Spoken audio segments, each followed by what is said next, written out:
I had the breaking point when her mom kept calling and she was crying like, so what is he gonna do? Like, I'm sorry, like you messing with her head now. I'm in here trying to build a foundation with her and y'all over here this side. So when she was getting ready to start her new job, it was like her attitude started to switch because she listening to them, but they don't know she was crying and on the floor and everything before she even talked to them. So now I'm trying to build a foundation over here with her. Y'all trying to come over here and build, but y'all never coming over. Y'all never actually putting in, and she's never telling y'all what I'm actually doing for her, so it make it seem like I'm not providing at all. Because so much was going on, her attitude started to lash out. But then also had things I was dealing with at the time too. It's not just one thing you're dealing with when you just snap. It's not that. It's other things in life I was dealing with. I was worrying. I went in to get everything. I had like 20 guns. Man. I was definitely ready to, go on a nice little run. So, I'll ask this, did you harm anybody else in the process that no one has found out about yet? No, but I was getting ready to pop back out in the daylight, and I definitely was about to do something. If they hadn't picked me up, last night, I definitely would have got out and let out some more steam, because at the end of the day, nobody hears you when you talking regular. You got to do something like this, and now everybody in your face trying to ask you questions. So it's like, okay, and now everybody got something to say, but when you telling them what's really wrong with you, ain't nobody got nothing to say. Are you prepared to take whatever penalty a judge or a jury decides? I'm glad to take whatever it is, because I done lived my life here. This is over with now. It's over with now. So when you talking to me now, I'm speaking to you from this straight me here right now in this world. The next thing I'm gone. I done live my life. I was gonna do it differently, but it went out like that. So it's over with.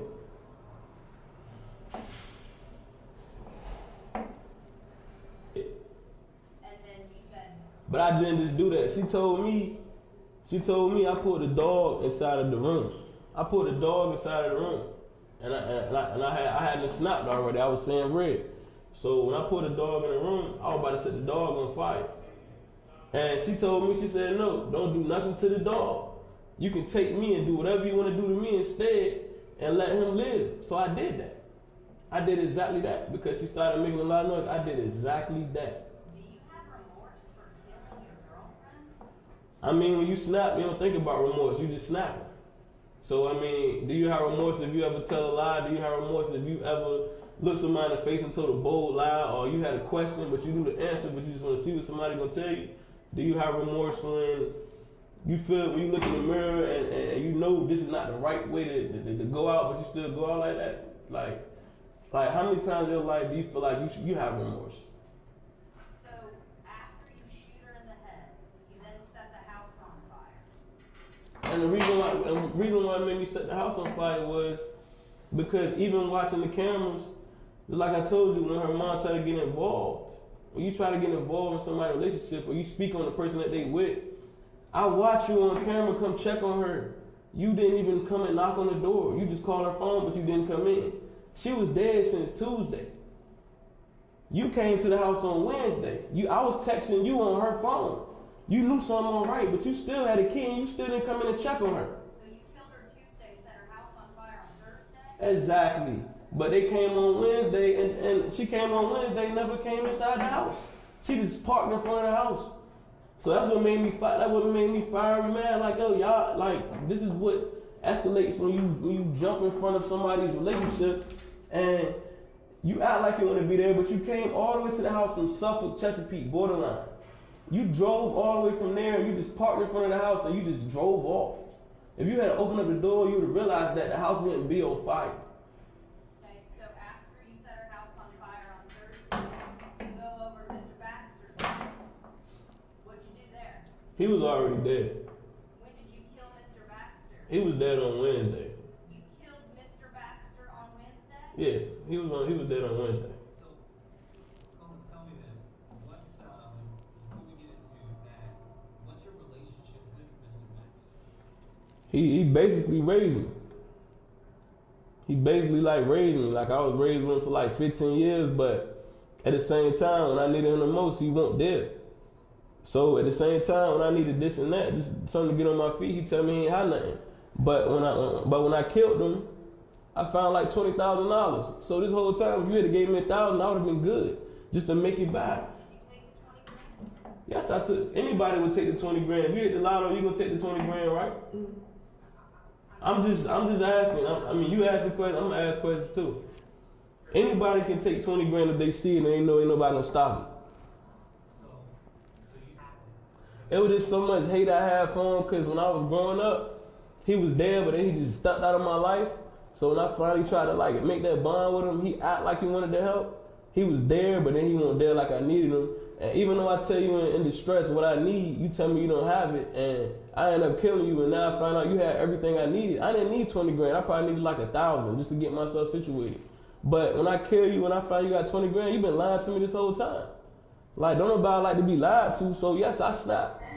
Yes, I snapped. And when I brought my cousin there with me, and I did it, it was like, okay. It was like, okay, like I've been ready. Like, you had everything I needed. Yeah.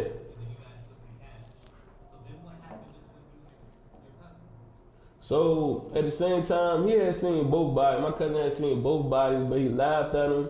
He made it seem like it was a joke. To me, it was something like, okay, I didn't want to do it, but I did it because I was snapping. So in the midst of everything, I was going to take care of some things with him for some people that wanted to kill him. So I already done snapped. So I'm like, I'm ready to put in some work. I'm ready to go take care of some people that trying to take care of you before I get killed. So in the midst of doing that, he's snapping on everybody that's around us. I'm in here trying to help save you because I already done snapped. My life gone. You laughing and joking and talking stuff and like yelling and everything and you out of control, drinking, whatever. So I tell you to calm down because I already killed 2 people. So I'm already seeing red. You still talking to me, harassing me, whatever it is. I said, let me find people who wanted to kill you. For some reason, you can't find them, but they can find you. So if they find you and I'm with you, they gonna kill me too, right? So I said, eventually, you gonna have to shut up talking like that. You talking crazy. So nothing went down. He just started making a scene. I told him to calm down. And still started talking reckless at the mouth. I told him calm down. Then he tried to put his hands on he just tried to charge and put his hands on his girlfriend. So at the same time, I was like, look, I had to break that up. I'm like, I'm over here to kill somebody for you that want to kill you. But you in here trying to fight your girlfriend and you worry about stuff that don't even matter to me. I just killed 2 people. And it should have been on Thursday. Where was it? At where he was staying at. Yeah. You got fed up with them. I got fed up with him because he kept talking like you not about this, you not gonna do nothing. Like, bro, I just killed 2 people. You don't think I'm ready to shoot again? So he just kept going off and started getting loud and raging. So I went right in the kitchen and shot him right in the head. He didn't drop. He just kept moving in circles. Then I shot him in the back to make sure he hit the ground.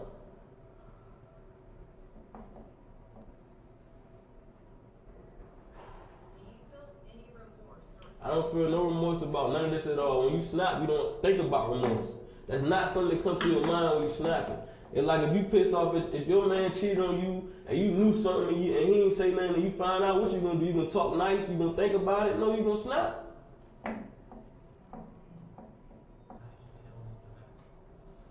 Well, when I came in with my cousin, you know, he trying to greet me coming in. It's late at night. I walk in, he like, hey. He was like, hey, what's up? And then he seen my cousin all black. He like, oh, what the world going? And then as soon as he finished his sentence, I had to shot him in the head. He was gone. He was still sleeping with, where he was laying at.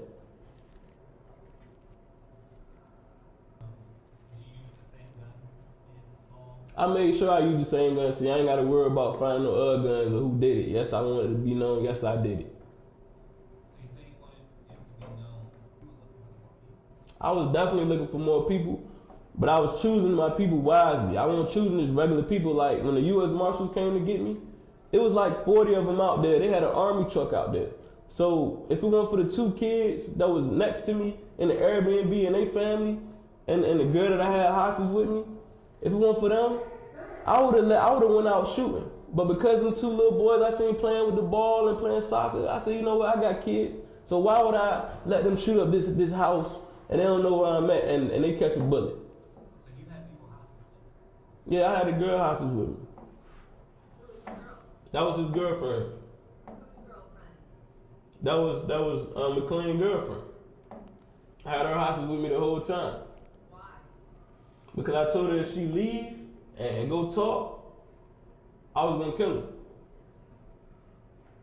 So when you killed one of the Sulos, you took her with you Yeah. to him. I took her with me everywhere. I told her, I gave her something that said, look, you're gonna play like you're with me. I took her shopping, I took her out to eat, I took her everywhere. And even when her family was calling, I told her, you say anything other than that, I will kill you. So, hold on. So where in Hampton were you hiding out at? Were you at like a relative's? I wasn't hiding out nowhere in Hampton. I was in the Airbnb chilling. I had the upstairs, downstairs, kitchen, flat screen TVs. I had weed. I was good. I wasn't stressing about nothing.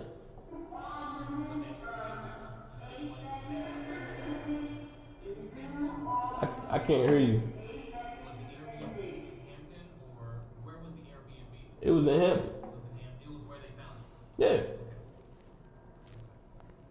With 20 grand, I was trying to get a house. I was trying to get a house for like a month. So, I mean, I was definitely watching y'all broadcasts. I did some good broadcasts. But at the same time, I was sitting there watching y'all the whole time. I had to roll past all the houses where I did this shit at like back to back. Like I had to roll past like twice. You know what I'm saying? I hadn't even went in one of the houses the second time. So A lot of people in your position would say, I didn't do this. I mean, I made sure it's known that I did it because as a man, I will take up for my wrongdoings. But in all of this, I will tell people you gotta check up on your loved ones because at every time, nobody was checking up on none of these people. And that made you want to kill more? That don't, okay, so you don't think about killing more behind that. See, this is two separate questions. You said, you said so that didn't make me think to do that. None of this had nothing to do with that. I snapped on my cousin for a simple reason. I snapped on my dad for a reason. And I snapped on my girlfriend for a different reason. None of this had nothing to do with what they liked and what they was dealing with. But I can honestly tell you, when people say they checking on you, they not really checking on you. You're not okay. And if you still walk around like you're okay, and something like this happens, nobody knows. So let me get this straight. You just admitted to us killing 3 people. Yep. Your advice to people at home is to go check on their loved ones? Yes, because somebody checked on their loved ones, but they didn't know they was dead on Tuesday. They didn't know they was in there dead since Tuesday, but they left. And they didn't know since till when? When the house set on fire? Thursday?